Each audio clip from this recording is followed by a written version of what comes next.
Hey everyone, I'm here at the Book of Elii. My name is Ty. We're here at Sisters Uptown bookstore here in Harlem. And I'm with here my co-host, Gandhi. Yo. And we have here the owners of Sisters Uptown bookstore, Ms. Janifer and her daughter Kori. If you're beautiful, her daughter Kori's daughter as well.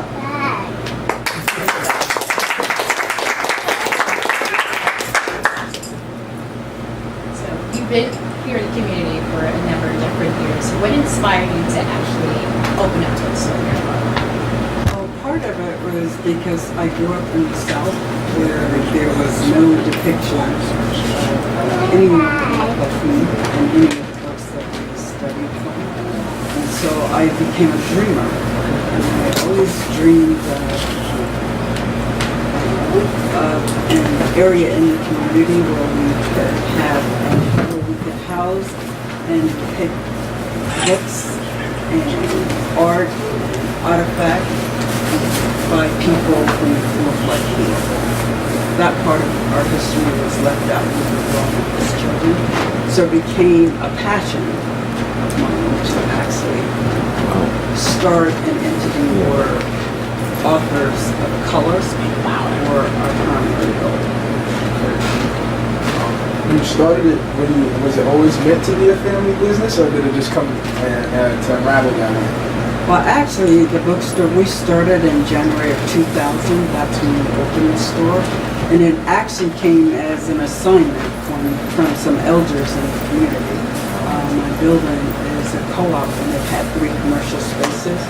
So the elders who took me under their wings said to me that they were going to pass me the torch, and this was going to become an assignment for me in the community. There's a lot of history in this area. You have to really know the history of New York City, and you'll know that Harlem, this whole entity from Westchester down, was farmland, and we were slaves here. And so there's a strong presence of the ancestors in this community. And so that's one of the reasons that the ancestors like, you need to be right here, because there needs to be a presence in this community as to who we are, and our people need to embrace our history and our culture, because that's what's going to free us.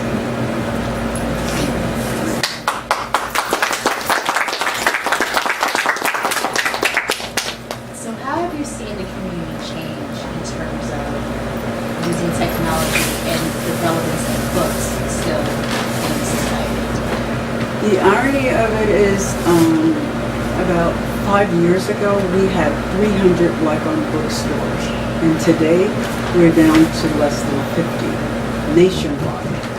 And so there's definitely a concerted effort for us not to have a presence in our own communities with our history and books that are depicted by African Americans. And so the whole electronic phase where people are going to Kindle and ebooks and whatever has impacted the industry, but there's some avid readers, there's some folk who want to turn pages.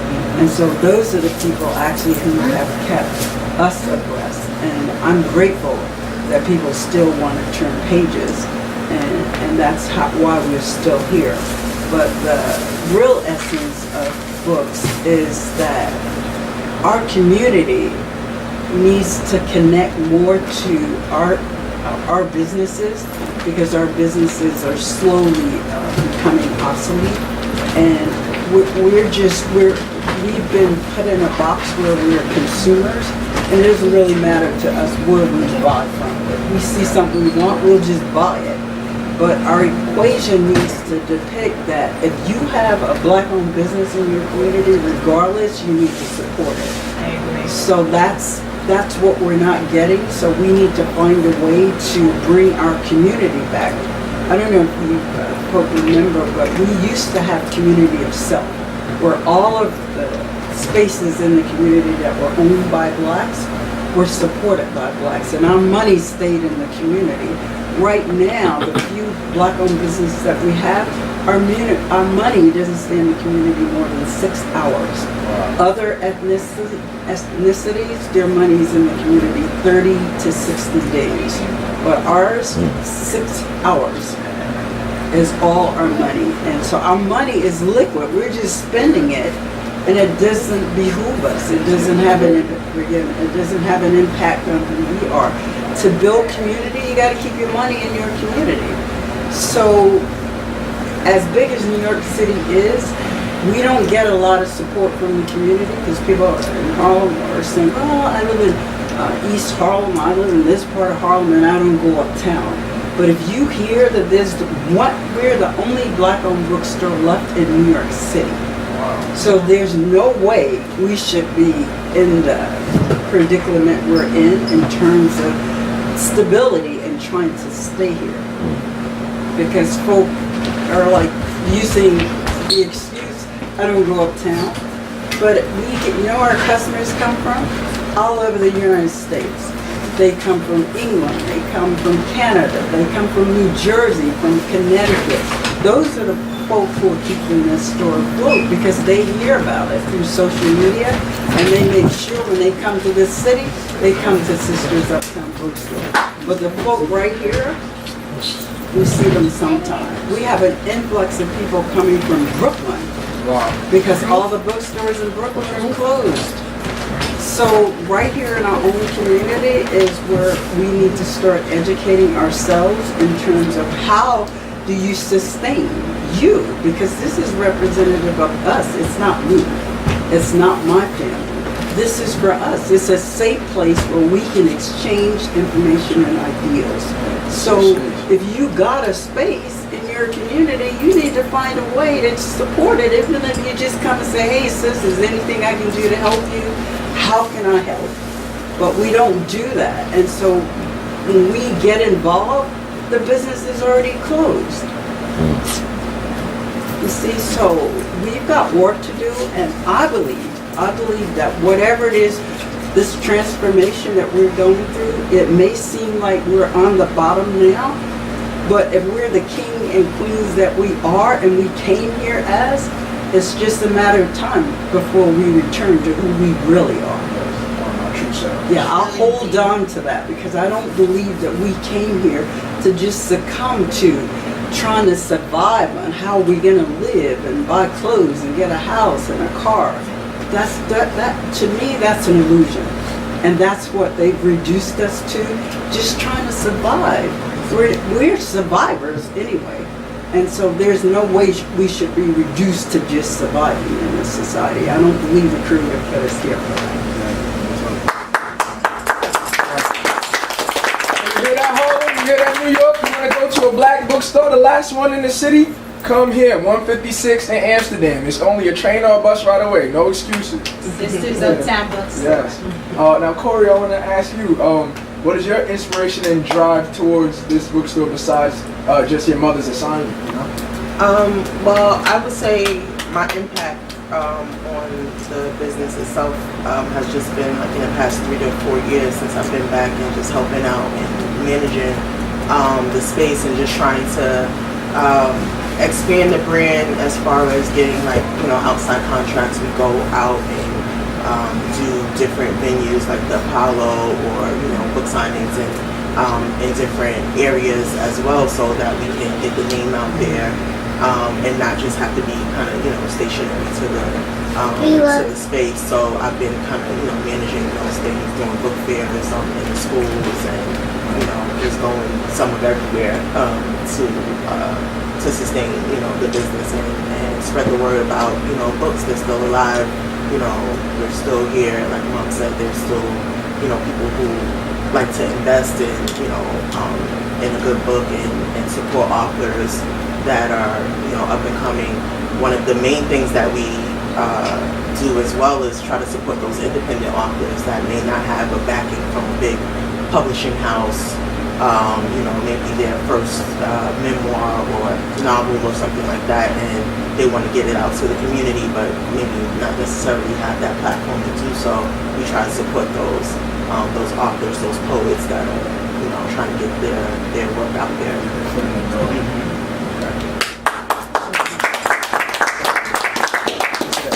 that's a good transition into speaking about what is one of the main books that you guys are presenting, pushing right now. So can you tell me a little bit about it and why this one in particular? Okay, so the blood of I'm sorry, I'm trying to look at the Children title of Blood and again. Bone. Yeah, The Children of Blood and Bone. It's been on the Times bestseller, and what's unique about it is that it's a young lady. She's in her early 20s, and this is her first novel. It's science fiction based, like there's a genre now that's popping up called Afrofuturism. Yes. That is kind of taking off in the fiction world. So it just has a lot of buzz, around the story. I believe the author now is working on the sequel to the book. It's got picked up for movie deal and things like that already. Yeah, and it just came out this year. So it's a teen or young adult genre, but the story transcends to even the adult crowd as well. So it's been one of our top sellers in the fiction category for a few weeks now. I mean, for a few months, sorry. Excellent. So we definitely appreciate your time in terms of being a pillar of the community and actually being here for so long. What would be your last kind of closing remarks to the community in terms of helping to build and support Black businesses? What I'd like to say to folk, and especially people that are coming for the first time, is to embrace the culture, because we also added a cultural center in 2007 where we present new authors, we have poetry, we have music, we have song. So there's a place also where people who have talents and may not have a place to go and present, that's a place where you can do that. So we're just saying to folk, just come and embrace the love and the light that we're presenting in the community and make it a part of who you are. Because it's for all of us, it's just not us. And it's a legacy for our children. The children need to see that, adults can do and be and see us do it and then embrace that, because then it's going to free them to become whoever they are too. The children are free. It's us that's in the box. So let the children see and embrace the love and the light that we have in this space. So that's what I'd like for people to know, that it's just not a bookstore. It's also a cultural center where we can come and be us. I don't know if people have heard of the Tree of Life. That was on 25th, I think, in Linux. But that was years ago. So what we did was we took the spirit from there, because it was a place where the elders and Malcolm and all of those used to meet on 125th Street. And they discuss current events or whatever. So that's sort of the essence of what we have here. So all are welcome. Just come and know that you have a space that you can call your own.